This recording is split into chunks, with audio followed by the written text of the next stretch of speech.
Next example, find the domain and range of cos inverse greatest integer of x, where this bracket show greatest integer function.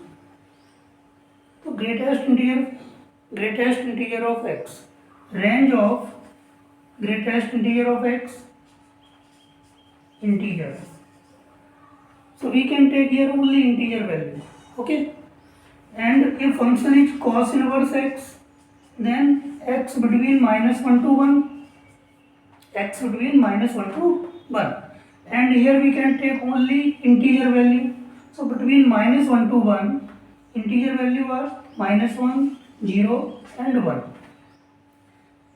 So we can write only -1, 0 and 1. We can take value of greatest integer of x here, -1, 0 and 1.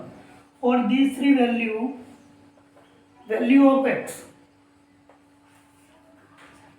-1, 0, 1, 2.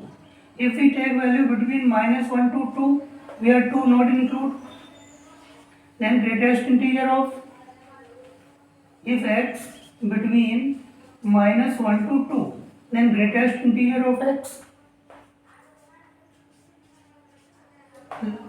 is equal to -1, 0 and 1. If value between -1 to 0, then greatest integer -1.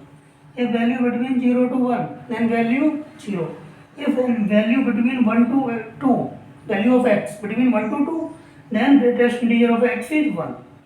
So for greatest integer of x -1, 0 and 1, we can take value of x between -1 to 2. Then domain is equal to -1 to 2.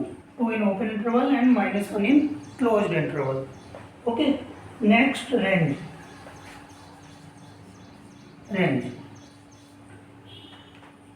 Here this value, greatest integer of x, have only three value, particular three value, -1, 0 and 1. So in range also have three value. So you can write cos inverse, if we take -1, cos inverse -1, comma cos inverse 0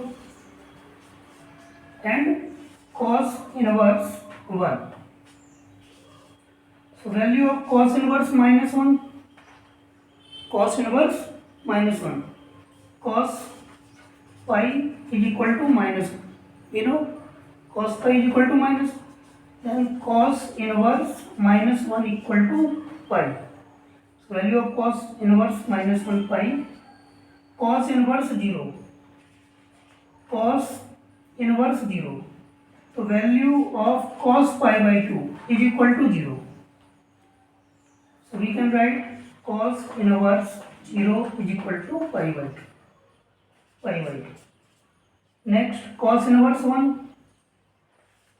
Value of cos 0 is equal to 1. So we can write cos inverse 1 is equal to 0. So domain of this function -1 to 2 and range 3 element, pi by 2, pi and 0. Okay, thank you.